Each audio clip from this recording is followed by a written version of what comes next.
Welcome to the channel students. तो आज हम इस वीडियो में एक्सप्लेन करने वाले हैं मैथ्स एग्ज़ाम के लिए 2 मार्क्स के बहुत ही इम्पोर्टेंट क्वेश्चंस जो कि आपके बोर्ड एग्ज़ाम्स के लिए बहुत ही इम्पोर्टेंट हैं। ये सभी प्रॉब्लम्स आपको साथ में ही सोल्व करती जानी है और इन सभी प्रॉब्लम्स के कॉन्सेप्ट को अच्छे से अंडरस्टैंड करना है, ठीक है, ताकि जितनी भी प्रॉब्लम्स आपको एग्ज़ाम में 2 मार्क्स में पूछी जाएंगी वो सभी आपकी जो है वहाँ पर ईजिली सोल्व हो जाए। ठीक है, तो सबसे पहली प्रॉब्लम है हमारे पास यहाँ पर from the chapter inverse trigonometric functions. So यहाँ पर स्टेटमेंट है कि express the tan inverse cos x over 1 minus sine x in the simplest form. हमें इस एक्सप्रेशन को in the simplest form express करना है। ठीक है, तो इसकी सॉल्विंग स्टार्ट करते हैं। सो नाउ ये थी हमारे पास statement tan inverse x, tan inverse और इसके अंदर था cos x over 1 minus sine x. हमें इसको सिंपलेस्ट फॉर्म में एक्सप्रेस करना है। तो हम सबसे पहले यहाँ पर फार्मूला यूज़ कर रहे हैं cos 2 थीटा का। ठीक है, तो इसका फॉर्मूला क्या होता है, cos 2 theta is equals to cos square theta minus sine square theta, यानी कि हाफ एंगल हो जाएगा। यहाँ पर एंगल है 2 थीटा, यहाँ पर हो जाएगा हाफ एंगल। ठीक है, तो हमारे पास एंगल था यहाँ पर x, तो हमने यूज़ कर लिया यहाँ पर x/2 एंड x/2। ठीक है, cos square x/2 sine square x/2 and 1 minus sine x की जगह पर हम यूज़ करने वाले हैं फॉर्मूला 1 को हम यूज़ करेंगे cos square x/2 plus sine square x/2। वही एंगल यहाँ पर यूज़ करेंगे जो हमारा ऊपर आया है। दोनों का एंगल सेम होना चाहिए क्योंकि sine square theta plus cos square theta is equals to 1। और साइन एक्स का भी यहाँ पर हम हाफ एंगल वाला फार्मूला अप्लाई करेंगे, that is the sine 2 theta is equals to 2 sine of theta into cos theta. अगर यहाँ पर एंगल हो 2 थीटा तो हम यहाँ पर हाफ एंगल यूज़ कर लेते हैं। तो साइन एक्स की जगह पर हमने यूज़ कर लिया 2 sine x by 2 cos x by 2।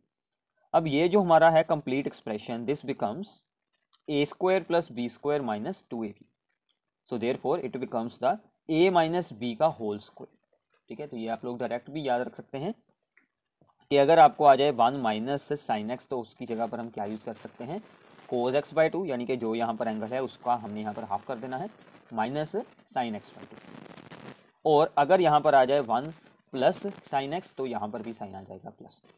तो ये दोनों फॉर्म्स हमें यहाँ पर अब यूज़ करनी है, दिस वन कोस एक्स की जगह पर and this one in the place of the 1 minus sine x. तो ये हमने यहाँ पर यूज़ कर ली। ऊपर देखिए अब यहाँ पर क्या बन रहा है, cos square x by 2 minus sine square x by 2। तो यहाँ पर फॉर्मूला अप्लाई होगा a minus b into a plus b. इसकी जगह पर ये वाला एज इट इज़ रखेंगे। अब ये वाली एक ब्रैकेट एंड ये वाली सेम फैक्टर्स हैं, तो यहाँ से इसकी जो पावर है एक यहाँ से इसके साथ सोल आउट हो जाएगी। ठीक है, तो हमारे पास अब यहाँ पर क्या है रिमेनिंग बचा, only cos x by 2 plus sign x by 2 over this bracket. ठीक है, अब इसके लिए हमें क्या करना होगा कि सभी को डिवाइड करवानी होगी विद साइन एक्स बाई 2। ठीक है, कोस को की सॉरी हमने यहाँ पर सभी को डिवाइड करनी है विद कोस एक्स बाई 2। कोस को होगी तो आ जाएगा 1, साइन एक्स बाई कोस होगा तो आ जाएगा tan एक्स बाई 2। ऐसे ही सेम यहाँ पर आ जाएगा। सो नाउ 1 की जगह पर अब हम कौन सा फॉर्मूला अप्लाई कर सकते हैं, this is the value of tan pi by 4। ठीक है, तो ये बन गया tan एक्स बाई 2 और हमने यहाँ पर भी खुद से यूज़ कर लिया था एक 1, उसकी जगह पर भी हमने क्या लिख लिया, tan पाई बाई 4। तो ये फार्मूला बन गया tan pi by 4 plus x by 2 का। तो अदरवाइज आप इस फॉर्मूले को डायरेक्ट भी याद रख सकते हैं कि tan pi by 4 plus theta is equals to 1 plus tan theta over 1 minus tan theta. तो ये आप लोग डायरेक्ट फार्मूला यहाँ पर अप्लाई करें तो यहाँ से हमारा ये टर्म बन जाएगी। तो नाउ tan के साथ tan इनवर्स हो जाएगा सोल आउट, तो हमारा आंसर क्या आ जाएगा, पाई by 4 plus x by 2 only. ठीक है, तो ऐसी फॉर्म्स आपको यहाँ पर सोल्व करने को मिलेंगी from the chapter inverse trigonometry. ठीक है, so this is very very important one. तो आगे चलते हैं, नेक्स्ट क्वेश्चन करते हैं। सो नाउ इसके बाद है problem from the chapter mathematics. ठीक है, तो यहाँ पर है if A is the square matrix of the order A3 such that A square is equals to 2a then find the value of determinant of A. हमें इस expression में से डिटर्मिनेंट को सोल्व करना है। सॉरी, ये हमारी डिटर्मिनेंट्स में से है प्रॉब्लम। ठीक है, सो हमें यहाँ पर बताया गया है कि A square is equals to 2a। हम क्या करेंगे, take determinant on the both sides. ठीक है, तो यहाँ पर अब जो दो फॉर्मूलाज अप्लाई होने वाले हैं, सबसे पहला ये है कि ए स्क्वायर का डिटर्मिनेंट क्या हो जाएगा, डिटर्मिनेंट ए इंटू डिटर्मिनेंट ए। ठीक है, मतलब अगर दो मैट्रिक्स एक दूसरे के साथ मल्टीप्लाई हो रही हैं, उसका डिटर्मिनेंट करेंगे तो दोनों का डिटर्मिनेंट अलग अलग किया जा सकता है। दूसरी साइड पर फॉर्मूला अप्लाई होगा 2a का डिटर्मिनेंट। तो जब 2 डिटर्मिनेंट से बाहर आएगा तो जितना इस मैट्रिक्स का यहाँ पर ऑर्डर है उतनी इसकी हो जाएगी पावर, 2 की पावर हो जाएगी 3। ठीक है, ये बन गया हमारे पास 8 डिटर्मिनेंट ए, और ये बन गया डिटर्मिनेंट ए का स्क्वायर। 8a डिटर्मिनेंट हमने यहाँ पर मूव कर लिया दूसरी साइड को, उसका साइन चेंज हो गया माइनस, तो इन दोनों में से डिटर्मिनेंट ए आ जाएगा कॉमन। तो यहाँ पर बच गया determinant a into determinant a minus 8। So now कि either a determinant is equals to 0 और determinant a minus 8 is equals to 0, तो हमारा ये वाला आंसर आ जाएगा। ठीक है, तो ये प्रॉब्लम सिंपल थी 2 मार्क्स के लिए। तो आगे चलते हैं। ए हमें दी हुई है एक matrix. Now show that A square minus 5a plus 7i is equal to 0 matrix and hence find the inverse of A. ठीक है, तो ये काफ़ी सिंपल सी प्रॉब्लम है, हमें सबसे पहले ए का स्क्वायर निकालना है। So now a square is equals to this matrix into this matrix. ठीक है, सेम मैट्रिक्स को सेम के साथ मल्टीप्लाई करेंगे तो मल्टीप्लाइकेशन बहुत यहाँ पर इजी होती है। This row into this column, इसके साथ इसको मल्टीप्लाई करवाकर ये एलिमेंट आएगा, फिर इसी को दूसरे के साथ मल्टीप्लाई होगी तो ये एलिमेंट आएगा, फिर जो अगली रो है उसको हम यूज़ करेंगे 1 बाय 1, तो ये हमारा यहाँ पर आंसर आ जाएगा। ठीक है, सो नाउ फिर हमें सोल्व करना है यहाँ पर 5 इंटू ए। ठीक है, तो 5 इंटू ए करेंगे, इस मैट्रिक्स को हम करवा देंगे मल्टीप्लाई विद 5, वो हमारा ये आंसर बन जाएगा। फिर हमें यहाँ पर इस पूरे एक्सप्रेशन को सोल्व कर देखना है। So A square minus 5a plus 7i, A square की वैल्यू ये वाली लगाएंगे, 5a की वैल्यू ये वाली लगाएंगे, और 7 इंटू आई, तो आई मैट्रिक्स क्या होती है 1001, वो हमने यूज़ की, उसको 7 के साथ मल्टीप्लाई कर इन सभी को आप लोग सोल्व कर देखिए तो आपका आंसर 0 मैट्रिक्स आ जाएगा। अब इसमें से हमें सोल्व करनी है ए का इन्वर्स, उसके लिए अब हमें क्या करना होगा। ठीक है, तो काफ़ी सिंपल है उसके लिए भी। तो ये एक्सप्रेशन प्रूफ हो चुका है। ठीक है, सो नाउ 7i को इस साइड पर रखेंगे, इन दोनों को दूसरी साइड पर यूज़ कर लेंगे, दोनों साइड पर होगी मल्टीप्लाइकेशन विद ए इनवर्स। ठीक है, प्री मल्टीप्लाइकेशन, तो A inverse into I same आ जाएगा ए इनवर्स इंटू ए, ये बन जाएगी यहाँ पर आइडेंटिटी मैट्रिक्स, ए इनवर्स इंटू ए स्क्वायर बन जाएगा ए। अब हमें यहाँ पर आई की वैल्यू यूज़ करनी है, उसको मल्टीप्लाई कर दें 5 के साथ, ए मैट्रिक्स की वैल्यू लगाएं, इसको करें सब्ट्रैक्ट, तो ये 7 उधर जाकर आ जाएगा ओवर में, तो ये आपका इनवर्स का आंसर आ जाएगा। ठीक है, तो ऐसे आपको 2 मार्क्स में ये प्रॉब्लम पूछी जा सकती है। ठीक है, तो आगे चलते हैं।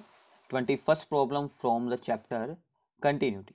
ठीक है, तो इसमें क्या है, find the value of k so that the following function is continuous at x is equals to 0। अगर ये function x is equal to 0 पर कंटिन्यूज है तो हमें के की वैल्यू सोल्व करनी है। तो यहाँ पर जो कुछ फॉर्मूलाज यूज होने वाले हैं वो मैं आपको पहले बता दूं कि अगर कोई फंक्शन हमें दिया हो कंटिन्यूज एट सम पॉइंट, तो उसका मतलब क्या है कि लिमिट एक्स अप्रोचेस टू 0, 0 पर है continuous, of f of x is equals to f of 0, कि जो 0 पर फंक्शन की एग्जैक्ट वैल्यू होगी वही उसकी लिमिट की वैल्यू भी होगी।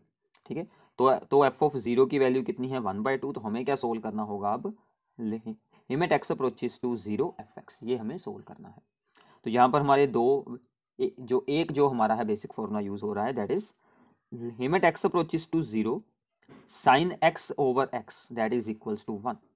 ये हमारा बेसिक फॉर्मूला होता है कि साइन का अंदर जो एंगल है अगर वही एंगल उसके ओवर में है और वो अप्रोचेस टू 0 भी कर रहा है देन इट इज 1।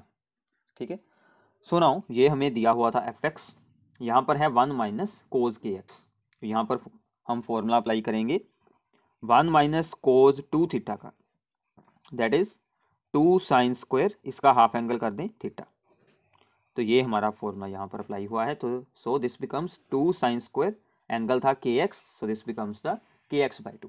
ठीक है, तो यहाँ पर है x into sine x same. हमें अब ये वाली फॉर्म यहाँ पर करनी है प्रिपेयर कि साइन एक्स मतलब जो उसका एंगल है वही ओवर में आ जाए। अब हमारा एंगल क्या है यहाँ पर के एक्स बाई 2, और उसका यहाँ पर स्क्वायर भी है, तो हमें क्या यहाँ पर रिक्वायर्ड है कि हम के एक्स बाई 2 का स्क्वायर यहाँ पर डिवाइड करवाएं और उसी को हम यहाँ पर करवा देंगे मल्टीप्लाई भी। क्योंकि हमने खुद से डिवाइड किया है तो खुद से हमें उसी सेम चीज़ को मल्टीप्लाइकेशन भी साथ में ही करवानी पड़ेगी, ठीक है। सो नाउ डिवाइड में है ओनली साइन एक्स, तो इसके साथ हमें ओनली क्या चाहिए, यहाँ पर ओनली एक्स चाहिए। तो हमने यहाँ पर एक्स के साथ की डिवाइड, और एक एक्स ऑलरेडी था ऊपर, और एक एक्स जो हमने डिवाइड करवाई है वैसी एक एक्स ऊपर होगी मल्टीप्लाई, तो ये बन गया एक्स का स्क्वायर, ठीक है। ये स्टेप इंपॉर्टेंट है। जो भी एंगल है अगर स्क्वायर है तो उस एंगल का स्क्वायर करें डिवाइड और सेम कर दें मल्टीप्लाई। ऐसे ही यहाँ पर एक्स के साथ डिवाइड, एक्स के साथ मल्टीप्लाई। अब इस टर्म को हम यहाँ पर होल स्क्वायर में लिख लेते हैं, साइन के एक्स बाई टू ओवर के एक्स बाई टू का यह होल स्क्वायर। बाकी अब यहाँ पर क्या बचा है, टू के स्क्वायर एक्स स्क्वायर बाय 4, तो यहाँ पर एक्स स्क्वायर है, ये ऐसे ही है। अब इसका क्या आंसर आ जाएगा 1, ये भी बन गया 1, ठीक है। तो और एक्स स्क्वायर के साथ एक्स स्क्वायर सोल्व हो गया, ये 2 4 के साथ सोल्व हो गया, तो क्या बच गया के square by 2। So only this term remaining, ठीक है। सिंपल है, प्लीज साथ में सोल्व करते जाएं तो आपको अच्छे से आ जाएंगे, ठीक है। कॉन्सेप्ट को अंडरस्टैंड कर लें एक बार, ओके। के स्क्वायर बाय 2 आ चुका है, अब इसको हम इक्वेट करेंगे विद 1/2, तो वहां से अब हम के की वैल्यू सोल्व कर लेंगे। सो नाउ हमें दिया था कि function is continuous at x is equals to 0, so limit x approaches to 0 f x is equals to f of 0। इसका आंसर हमने अभी अभी क्या सोल्व किया है, के स्क्वायर बाय 2। इसका आंसर हमें क्या था दिया हुआ 1/2, दोनों को इक्वेट करेंगे, सो के स्क्वायर इज इक्वल्स टू 1, सो के बिकम्स प्लस माइनस 1। तो ये इसके दो आंसर्स आ जाएंगे, ठीक है। तो काफ़ी सिंपल सी प्रॉब्लम थी ये भी। तो आगे चलते हैं 22nd problem. This is from the chapter applications of the derivative, ठीक है। तो ये भी काफ़ी इंपॉर्टेंट है। So now find the equation of normal to the curve, this one, for x is greater than 0 perpendicular to this straight line. हमें क्या solve करना है, इक्वेशन सोल्व करनी है नॉर्मल की, वो वाला नॉर्मल जो कि इस स्ट्रेट लाइन के परपेंडिकुलर हो, ठीक है। ये बात अब आप लोगों को ध्यान में रखनी है। तो परपेंडिकुलर के लिए हम इनकी स्लोप्स निकालेंगे और उन पर ये बाद में कंडीशन अप्लाई करते हैं, ठीक है। सो सबसे पहले this is the y, that is the given curve. इसे हमने सोल्व किया d y by D x, यानी कि इसको डिफ्रेंशिएट कर दिया, एक्स का 1 ओवर एक्स का बन जाता है -1 ओवर एक्स स्क्वायर, ठीक है। एंड जो दूसरी थी हमें दी हुई यहाँ पर स्ट्रेट लाइन, इसकी भी हमने स्लोप निकाली। इसका फॉर्मूला क्या होता है, minus coefficient of x divided by coefficient of y, minus coefficient of x divided by coefficient of y. तो वो आ गया -3/-4, दैट इज द 3/4, ठीक है। नाउ अगर dy बाई डी एक्स हो हमारे पास, this represents the slope of the tangent to the curve at a given point, ठीक है। तो यहाँ से मिलती है slope of the tangent, but हमें चाहिए नॉर्मल, तो वो क्या बनेगी, slope of the normal -1 over dy by D X. याद रखिएगा स्लोप ऑफ द नॉर्मल क्या होती है, -1 upon dy by D x at the given point, जो भी आपको दिया हो, बट यहाँ पर है नहीं तो हमने सोल्व करना है, तो हम इसको ऐसे ही यूज कर लेंगे। सो इसका आंसर हमने यहाँ पर लगाया, इसका एलसीएम करें, एक्स स्क्वायर -1, एक्स स्क्वायर ऊपर चला गया तो ये आंसर बन गया। Now this normal is perpendicular to this straight line, ये दोनों आपस में परपेंडिकुलर हैं, मतलब ये स्लोप एंड दिस स्लोप, अगर दो लाइन्स हो परपेंडिकुलर तो उनके स्लोप्स का प्रोडक्ट क्या होता है, दैट इज इक्वल्स टू -1, ठीक है। So slope of this is equals to -1। इसको अब हमने सोल्व कर लेना है, वहां से हमारी एक्स की वैल्यू आ जाएगी। उस x की वैल्यू को हम यहाँ पर यूज़ कर कर y की वैल्यू निकाल लेंगे, और स्लोप तो हमारे पास यहाँ से आएगी, तो बाद में हम इक्वेशन निकालेंगे, ठीक है। तो आगे करते हैं। तो इसको आप लोगों ने अब यहाँ पर करना है सिंप्लीफाई। तो हमारी x की वैल्यूज आ रही हैं +-2, बट हमें स्टेटमेंट में ये बताया था कि x इज ग्रेटर देन 0, तो x हम चूज़ करेंगे ओनली पॉजिटिव वैल्यू। इसको हमने यूज़ किया इन द, जो हमें इक्वेशन दी थी कर्व की, y is equals to x + 1 over x, तो वहाँ से आंसर आ गया 5/2। एंड स्लोप में भी हमने x की वैल्यू 2 यूज़ कर दी, तो ये भी आंसर आ गया हमारा -4/3। अब हमारे पास है स्लोप एंड पॉइंट क्या बन रहा है, जहाँ से ये नॉर्मल पास हो रहा है, 2,5/2, ठीक है। x की वैल्यू 2, y की वैल्यू है 5/2, ठीक है। So now using these two we can solve the equation. तो इक्वेशन का फार्मूला क्या होता है, y - y1 is equals to slope into x - x1, ठीक है। तो ये हमने फॉर्मूला लगाया, सिंप्लीफाई करेंगे तो आपकी इक्वेशन बन जाएगी, ठीक है। तो ये था from the chapter applications of the derivative, slope and equation of the normal हमने सोल्व की है, ठीक है। तो इससे आपको slope of the tangent, equation of the ये टेजेंट पूछी जाए वो भी आप लोगों ने ऐसे ही सेम टू सेम सोल्व करनी है, ठीक है। तो आगे चलते हैं फ्रॉम इंटेग्रल, ठीक है। काफ़ी सिंपल प्रॉब्लम है। 1/cos² into 1 minus tan x का होल स्क्वायर, ठीक है। इसका हमें इंटेग्रल करना है, ठीक है। सो नाउ कोस जाएगा ऊपर तो ये क्या बन जाएगा sec² x। So now tan x का डेरिवेटिव क्या होता है sec² x, ठीक है। तो हम इस पूरी टर्म को अज्यूम कर लेंगे 1 माइनस tan x को y, डिफ्रेंशिएट करेंगे, इसका आ गया 0, tan का बन गया sec² x, ये जो थी माइनस ये बाद में दूसरी साइड पर चली गई, तो sec² जो x into d x is equals to minus d y, ये यहाँ पर रिप्लेस होकर आ जाएगा माइनस डी वाई। इसकी जगह पर हमने यूज़ किया है y, so this becomes y² आ गया 1 में, ठीक है। सो नाउ y² ऊपर चला जाएगा, so this becomes y raise to power -2। इसका इंटेग्रल क्या होगा, पावर में हम ऐड कर देंगे +1, so y raise to power -2 + 1 over -2 + 1, तो बाहर है ओनली माइनस, तो ये वाली माइनस माइनस बन जाएगी प्लस, सो y इनवर्स है, सो this becomes the 1/y + c। तो y की वैल्यू क्या है 1 माइनस tan x, तो वो हम यहाँ पर यूज़ कर देंगे, तो ऐसे हमारा सिंपली सोल्व हो जाएगा, ठीक है। तो इसी में एक ऑप्शन में था सम, वो अब उसको सोल्व करते हैं। सो नाउ ऑप्शन में जो सम था that is evaluate this integral, ठीक है। तो यहाँ पर है 0 to 1 then x into 1 minus x raise to power n। तो यहाँ पर हम अप्लाई करेंगे प्रॉपर्टी 0 to a fx जो है that is equals to 0 to a f of a minus x, ठीक है। तो इसका मतलब क्या है कि हम x की जगह पर क्या लिख सकते हैं a minus x, this is the property of the definite integral. हम fx की जगह पर क्या लिख सकते हैं f of a minus x, ठीक है। तो हमने अब यहाँ पर क्या किया कि हमने इस पर अप्लाई करेंगे प्रॉपर्टी, तो आप साथ में इस प्रॉपर्टी को भी एक्सप्लेन करेंगे यहाँ पर कि बाय दिस प्रॉपर्टी हमने क्या किया कि x की जगह पर क्या लिखेंगे 1 माइनस एक्स, क्योंकि यहाँ पर a की वैल्यू क्या है 1, तो x की जगह पर 1 माइनस एक्स, देन 1 का 1 आएगा माइनस x की जगह पर क्या लिखेंगे 1 माइनस एक्स, ठीक है। अब इससे क्या होगा, बाहर आ गया है 1 माइनस एक्स, तो अंदर इसको एक्सपेंड करेंगे, 1 के साथ 1 कैंसिल और माइनस माइनस हो गई प्लस एक्स। अब x की पावर n है जो इस ब्रैकेट के साथ ईजिली मल्टीप्लाई हो सकती है, ठीक है। So x raise to power n into 1, x raise to power n, x raise to power n into x, x raise to power n + 1। अब इसका आपको इंटेग्रल करना है, x raise to power n का बन जाएगा x raise to power n + 1 over n + 1, इसका बन जाएगा n + 2 over n + 2, upper limit minus करेंगे लोअर लिमिट, तो सोल्विंग होकर आपका ये डायरेक्टली आंसर बन जाएगा, ठीक है। तो काफ़ी सिंपल सी प्रॉब्लम है, आपको सिर्फ बेसिक प्रॉपर्टी के बारे में जानकारी होनी चाहिए, इस प्रॉपर्टी को आप लोगों ने याद रखना है, ठीक है। तो आगे चलते हैं from the chapter applications of integral, ठीक है। सो ये भी काफ़ी सिंपल सी प्रॉब्लम है, 2 मार्क्स में।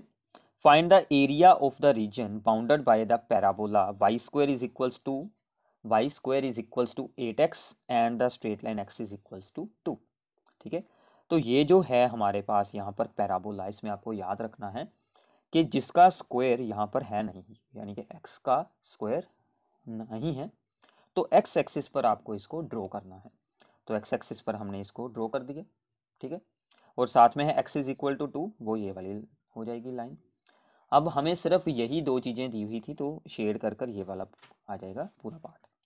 हमने जब इसकी सोल्विंग करनी है तो हम यहाँ से स्टार्ट करेंगे, x की वैल्यू 0, यहाँ पर होगी 2, ठीक है।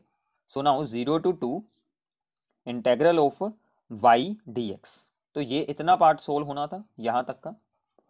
इसको हम, ये दोनों पार्ट सेम है, ठीक है ना, सिमेट्रिक है, तो इसको हम 2 के साथ कर देंगे मल्टीप्लाई। 2 के साथ इसलिए किया क्योंकि इंटेग्रल के साथ सिर्फ ऊपर वाला पार्ट ही सोल्व होना था, ये वाला इतना, दूसरे के लिए हमने इसको मल्टीप्लाई कर दिया बाय 2 क्योंकि उसका भी एरिया सेम रहेगा, ठीक है।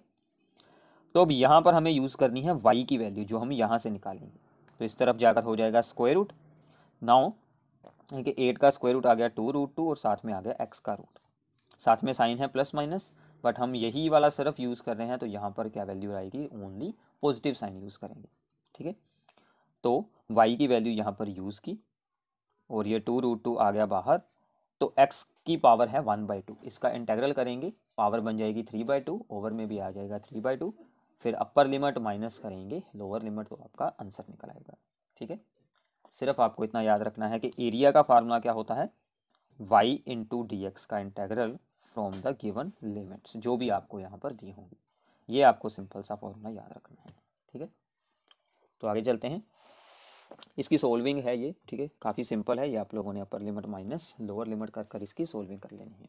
ओके, तो आगे चलते हैं 25th problem from the differential equations. ठीक है, solve the differential equation this one, dy by dx is equals to x cube into cosecant y, given that f of 0 is equals y of 0 is equals to 0, मतलब जब x होगी 0, ये अंदर वाली value होती है x की, जब x होगी 0 तो y भी 0 होगी।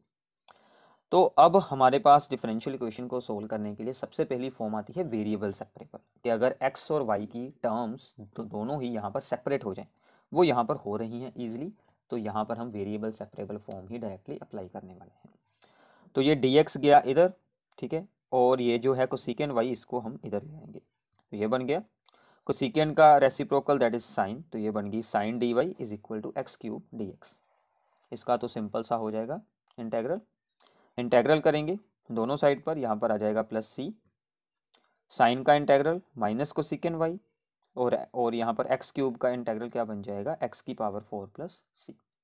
ठीक है, तो हमें यहाँ पर साथ में इनिशियल कंडीशन भी अप्लाई करनी है कि x 0 है तो y भी 0, तो यहाँ पर यूज़ की 0 वैल्यू, यहाँ पर करेंगे तो ये टोटल टर्म ही 0 बन जाएगी। तो cos 0 की वैल्यू होती है 1, तो c की वैल्यू बन जाएगी -1। अब ये वैल्यू आपको यहाँ पर यूज़ कर देनी है c की जगह पर, तो ये हमारी यहाँ पर यूज़ हो गई। इसको आप लोगों को सिंप्लीफाई करेंगे तो ये आपका यहाँ पर आंसर आ जाएगा। ठीक है, तो काफ़ी सिंपल सी प्रॉब्लम है, 2 मार्क्स में है, तो आपके डायरेक्ट फॉर्म यहाँ पर प्रिपेयर होकर सिर्फ आपको इंटेग्रल कर कर दिखाना है। ठीक है, सो नाउ इसके बाद है हमारी 26 प्रॉब्लम। ठीक है, इसमें क्या है कि find the area of the parallelogram whose one side and a diagonal are represented by the coinitial vectors. उसकी एक हमें दी गई है साइड और दूसरी हमें उसकी दी गई है डायगोनल।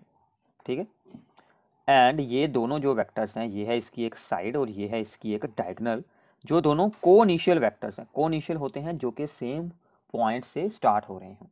अगर हम इसको रिप्रेजेंट करते हैं, मान लीजिए इसको हमने ज्यूम कर लिया दैट इज ए वेक्टर जो कि साइड है, और इसको हमने मान लिया ये जो कि बी वेक्टर है दैट इज द डायगोनल। तो ये यहाँ से दोनों स्टार्ट हो रहे हैं, ये है साइड, ये है इसकी डायगोनल। हमें क्या फाइंड करना है, that is area of the parallelogram, हमें ये कंप्लीट एरिया फाइंड करना है। अब देखिए कि अगर ये जो दोनों ए वेक्टर एंड बी वेक्टर है मान लीजिए, ठीक है, इसके साथ जो एक यहाँ पर पैरेललोग्राम बनता है, ठीक है, इसका अगर हमें यहाँ पर एरिया निकालना हो तो वो बन जाता है ए क्रॉस बी वेक्टर का मैग्नीट्यूड। ठीक है, तो अगर हमें इनके साथ बनने वाली रेंगल का यहाँ पर एरिया निकालना है तो वो बन जाएगा हाफ ऑफ दिस वन। ठीक है, तो यहाँ पर हम क्या करेंगे, पहले इतना एरिया निकालेंगे, उसको बाद में हम 2 के साथ मल्टीप्लाई कर देंगे। ठीक है, so therefore area of the parallelogram becomes 2 times the half of a cross b का मैग्नीट्यूड, क्योंकि ये वाला एरिया आना था पहले। ठीक है, उसको हमने 2 के साथ कर देना है मल्टीप्लाई, तो वो 2 के साथ 2 हो गया कैंसिल, तो ये बन जाएगा। सो नाउ ए क्रॉस बी प्रोडक्ट हमें कैसे सोल्व करना है, वही आपको इस प्रॉब्लम में मेनली सीखना है। बाय यूजिंग द डिटर्मिनेंट हम इसे सोल्व करेंगे। तो सबसे पहले I cap, J cap and the के कैप, फिर जो ए वेक्टर है उसके कोफिशिएंट लिखने हैं 1 -1 1। ठीक है, फिर बी वेक्टर के 4, जे कैप है नहीं यहाँ पर तो उसकी जगह पर 0 लिखेंगे, 4 0 5, यहाँ पर मिस्टेक हो सकती है, ध्यान रखिएगा। फिर आपको डिटर्मिनेंट को एक्सपेंड कर देना है, बाय रो 1 हमेशा एक्सपेंड करें, तो ये आपका आंसर आ जाएगा। हमें इसका सोल्व करना है मैग्नीट्यूड, तो इसका सोल्व कर देंगे magnitude that is this square plus यहाँ पर क्या है -1 का स्क्वायर एंड 4 स्क्वायर, इन सबको ऐड करेंगे और उसका स्क्वायर रूट कर देंगे, दिस इज द मैग्नीट्यूड, तो ये बन जाएगा 42 का स्क्वायर रूट, तो यही आपका आंसर आ जाएगा। ठीक है, सिंपल थी प्रॉब्लम। तो आगे चलते हैं 27 from the chapter 3 dimensional geometry. Find the vector equation of the plane that passes through the point 1 0 0, एक प्लेन है जो कि इसमें से पास हो रहा है, and contains the straight line r vector is equals to lambda into j cap। ठीक है, वैसे तो ये प्रॉब्लम है हमारी इन द 2 मार्क्स, बट ऐसी आपको जो है यहाँ पर कुछ डिफरेंट स्टेटमेंट बनाकर भी प्रॉब्लम दे सकते हैं, इसलिए मैं आपको इस प्रॉब्लम को ऐसे मेथड के साथ सोल्व करवा रहा हूँ कि अगर आपको कोई भी और इक्वेशन यहाँ पर आ जाए, यानी कि स्ट्रेट लाइन की इक्वेशन आनी है, ठीक है ना, तो ये तो कुछ यहाँ पर है सिंपल जिसकी सोल्विंग ईजी हो जाती है, अगर कोई भी और आ जाए तो भी आप लोग ऐसे ही सेम इसको सोल्व कर सकते हैं। ठीक है, तो पहले आपको इसकी अंडरस्टैंडिंग होनी चाहिए। ये है हमारा प्लेन और ये यहाँ से पास हो रहा है, that is from the 1,0,0 point. ठीक है, और इसी में ये वाली स्ट्रेट लाइन भी है। ठीक है, इसी के बीच में से पास हो रही है ये वाली स्ट्रेट लाइन। ठीक है, सो नाउ इसको यूज कर कर हमें जो है वो प्लेन की इक्वेशन फाइंड करनी है। ठीक है, इतना पता चल गया। So now equation of plane through the given point का क्या फार्मूला होता है, अगर हमें कोई भी दिया हो point, that is a into x minus x one, b into y minus y one, C into z minus z one, जो भी यहाँ पर होंगे ये x one y one z one. ठीक है, तो और ये जो यहाँ पर ए बी सी क्या होंगे, direction ratios of the normal to the plane. जो स्ट्रेट लाइन की इक्वेशन है वो ये है। अब देखिए स्ट्रेट लाइन की इक्वेशन की जो जनरल फॉर्म क्या होती है, A one vector plus lambda into B one vector. A one vector वो वैक्टर जिसमें से स्ट्रेट लाइन हो रही है पास, वो तो यहाँ पर जीरो वैक्टर है, यानी कि कौन सा आ जाएगा, पॉइंट 0,0,0, यानी कि वो भी यहीं पर है, ये ओरिजिन में से पास हो रही है, प्लेन भी पास हो रहा है फिर। ठीक है, एंड यहाँ से क्या मिलता है, ये जो बी वन वैक्टर क्या होता है, जिस डायरेक्शन में है, तो इसका मतलब इस स्ट्रेट लाइन की डायरेक्शन कौन सी है, जे कैप इसकी डायरेक्शन है, यानी कि वाई एक्सिस है इसकी डायरेक्शन। ठीक है, तो डायरेक्शन रेशियोज क्या मिल गए हमें, 0,1,0। ठीक है, ओके, सो नाउ ये जो है पॉइंट 0,0 ये भी इसी प्लेन के ऊपर है, तो हम यहाँ पर एक्स वाई और जेड की जगह पर यूज कर लेंगे 0,0,0, तो ये हमारी इक्वेशन बन गई। ठीक है, फिर ये जो डायरेक्शन रेशियोज हैं 0,1,0 और जो हमारे प्लेन के डायरेक्शन रेशियोज हैं, ये दोनों एक दूसरे के परपेंडिकुलर होंगे, क्योंकि ए बी सी क्या है, प्लेन के परपेंडिकुलर के डायरेक्शन रेशियोज होते हैं। इन पर अप्लाई कर देंगे कंडीशन, ये है परपेंडिकुलर वाली, so A into zero B into one C into zero is equals to zero. अब इन दोनों इक्वेशंस को आप लोगों ने सोल्व करना है by the method of cross multiplication या फिर 2-3-1-2 मेथड के साथ। ठीक है, ए बी सी को यहाँ पर लिखेंगे, सबसे पहले सेकेंड टर्म के कोफिशिएंट, फिर थर्ड, फिर वन, फिर टू वाले। ठीक है, सेकेंड मतलब बी वाले 0 एंड 1, फिर थर्ड वाले 0,0, फिर आएंगे फर्स्ट वाले -1,0, ऐसे ही फिर से 2 वाले, फिर this into this minus this into this, this into this minus this into this minus this into this, तो ये हमारे आंसर बन जाएंगे। ए के ओवर में 0 है, बी के भी, और सी में है -1। इन सभी के हम लोग साइन चेंज कर सकते हैं, because these are the direction ratios. Sign change किए तो सी का भी क्या बन जाएगा, +1, तो ये आ गए direction ratios of the normal to the plane. अब इनको हमने यूज करना है हमारी इक्वेशन नंबर 1 में, जो कि हमारी प्लेन की इक्वेशन है यहाँ पर। ठीक है, इनको लगाएंगे ए बी और सी के जगह पर। ठीक है, तो यहाँ पर अप्लाई किया तो ये हमारी इक्वेशन बन रही है। इसको अगर आप लोग सोल्व करेंगे तो ओनली जेड बचेगा, z is equals to 0। So z के अलोंग कौन सा यूनिट वेक्टर होता है, दैट इज द के cap, so this becomes r vector dot k vector. ये बन गई वेक्टर इक्वेशन। ठीक है, सो आई नो कि ये जो मेथड है ये थोड़ा सा लॉन्ग मेथड है, बट इसके साथ आपका जो है वो यहाँ पर एक कॉन्सेप्ट क्लियर हो जाएगा। अगर ऐसी कोई भी और प्रॉब्लम आपको एग्जाम में दी जाती है वो भी आपकी सोल्व हो जाएगी। ठीक है, इसके बहुत सारे और शॉर्टकट मेथड्स भी हैं जिसके साथ ये प्रॉब्लम तो हो जाएगी, अगर ऐसी कोई और प्रॉब्लम आएगी तो वो आप लोगों को काफ़ी डिफिकल्ट लगेगी। ठीक है, इसलिए मैंने आपको यही मेथड यहाँ पर सिखाया है। ओके, सो नाउ इसके बाद है problem from the chapter probability.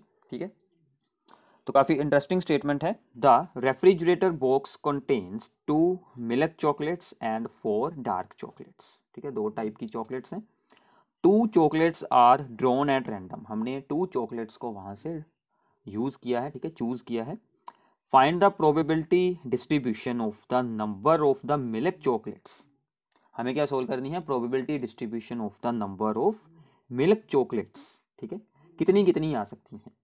What is the most likely A outcome, सबसे ज्यादा चांस होने के वाला कौन सा इनमें से आउटकम होगा। तो सबसे पहले हम ऐसे करते हैं, यहाँ पर एक रैंडम वेरिएबल चूज करते हैं, that is x denotes the number of the milk chocolates.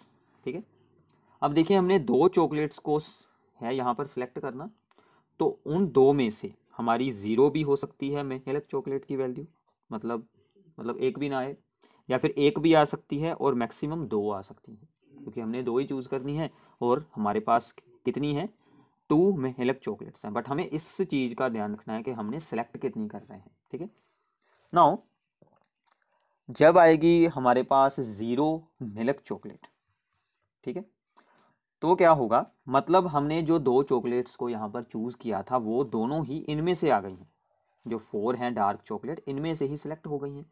सो मतलब क्या करेंगे, 4C2।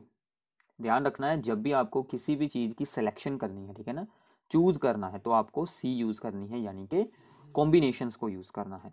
4C2, क्योंकि 4 में से 2 आई हैं, डिवाइडेड बाय टोटल कितनी चॉकलेट्स हैं, 2 + 4 6C2। ठीक है, 4C2 को एक्सपैंड करेंगे 4 × 3 बाय 2 आएगा, इसको भी एक्सपैंड करेंगे 6 × 5 बाय 2 आएगा, 2 के साथ 2 हो गया कैंसिल, तो ये हमारा आंसर आ जाएगा।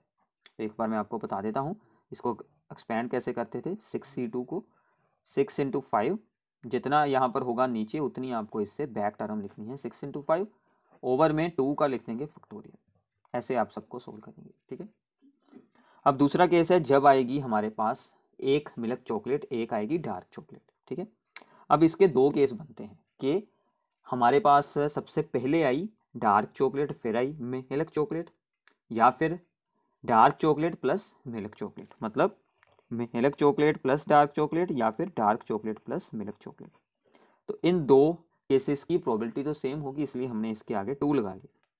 ठीक है, ओके, सो नाउ एक आई है डार्क चॉकलेट, वो थी 4, सो 4C1, तो एक आई है मिल्क चॉकलेट, वो थी 2, सो 2C1, तो ओवर में फिर से सेम रहेगा, इसको सोल्व करेंगे तो ये आंसर आ जाएगा।